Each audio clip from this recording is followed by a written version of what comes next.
जय वैभव लक्ष्मी माता। वैभव लक्ष्मी माता का जन्म एक ऋषि के घर में होता है जो राजा दक्ष के भाई होते हैं। इनकी माता का नाम ख्याति है, अतः ख्याति माता के गर्भ से माता वैभव लक्ष्मी जन्म लेती हैं। इसी दौरान माता सती का जन्म भी होता है। इसी नाते ये माता सती की चचेरी बहन लगती हैं। इनके जन्म पर राजा दक्ष बड़े प्रसन्न होते हैं और पूरे राज्य में माता लक्ष्मी का जन्मोत्सव मनाया जाता है। लाखों की संख्या में लोग इनके जन्मोत्सव में शामिल होते हैं। राजा दक्ष इनके जन्मोत्सव को बड़े उत्साह के साथ मनाते हैं।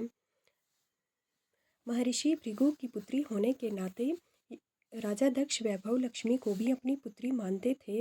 इसी कारण इन्होंने पूरे राज्य में माता सती के जन्मोत्सव की तरह माता महालक्ष्मी के जन्मोत्सव का भी आयोजन करवाया।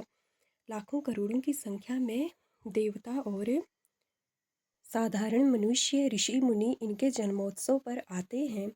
अब इनका पालन पोषण बड़े प्यार से किया जाता है। धीरे धीरे वैभव लक्ष्मी बड़ी होती है और ये काफ़ी नटखट स्वभाव की होती हैं, जिस कारण पूरे महल और साम्राज्य में इनके नटखटपन की बातें फैल जाती हैं।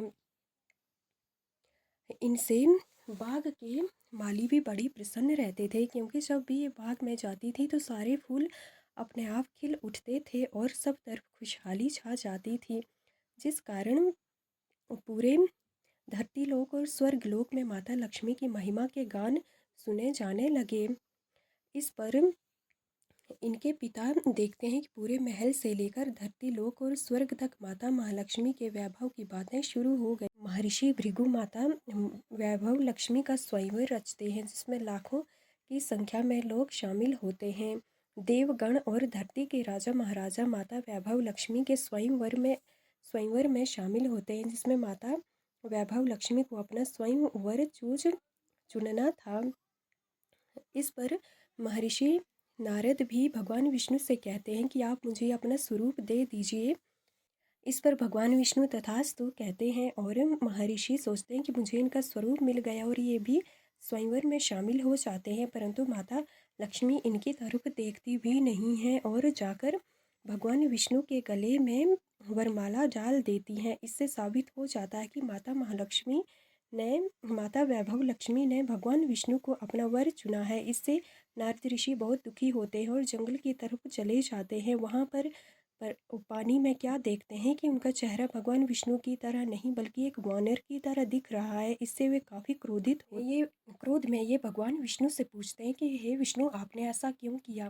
तो विष्णु बताते हैं कि आप नारद ऋषि, आपने कहा था कि मुझे अपना विष्णु का रूप दे दीजिए, तो मैंने तथास्तु कह दिया, परंतु विष्णु का अर्थ तो वानर भी होता है, जिस कारण आपके साथ ऐसा हुआ है। इससे नारद ऋषि बहुत क्रोधित होते हैं और भगवान विष्णु को श्राप देते हैं कि अगले जन्म में आप का स्वयंवर धरती पर भी होगा, परंतु आपको माता लक्ष्मी से वियोग में रहना पड़ेगा। सालों तक आप एक दूसरे से बिछड़े हुए रहोगे। आपने मेरे साथ अच्छा व्यवहार नहीं किया। और अगले जन्म में जब भगवान विष्णु श्री राम के रूप में जन्म लेते हैं तो ऐसा ही होता है। इन्हें 14 वर्ष का वनवास मिलता है, जिसमें रावण माता सीता का हरण कर लेता है और इन्हें भगवान विष्णु को श्री राम अवतार में माता सीता के वियोग में रहना पड़ता है। फिर भगवान विष्णु श्री राम अवतार में अपने श्राप को कम करने के लिए वानरों का सहयोग लेकर लंका पर धावा बोल देते हैं और वानरों के सहयोग से लंका को जीत लेते हैं।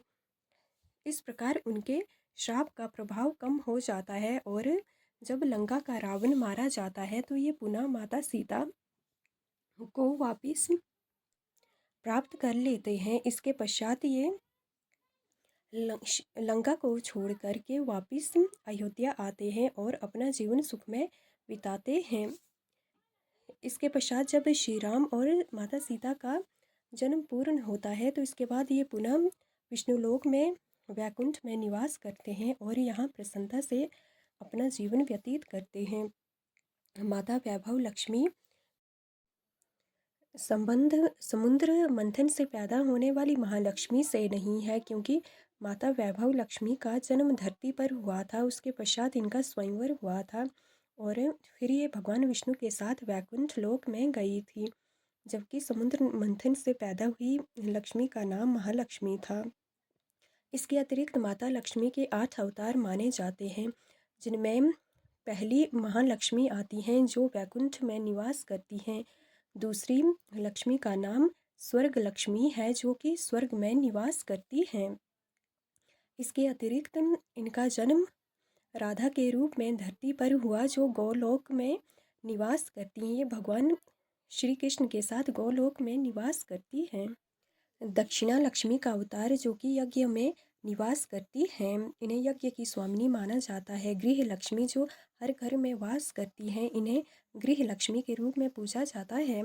शोभा लक्ष्मी जो हर वस्तु में शोभायमान होती है, जिनकी शोभा हर वस्तु में दिखाई पड़ती है। सुरभि लक्ष्मी जो धरती पर रुक्मिणी के रूप में भी अवतार लेती हैं, ये गोलोक में निवास करती।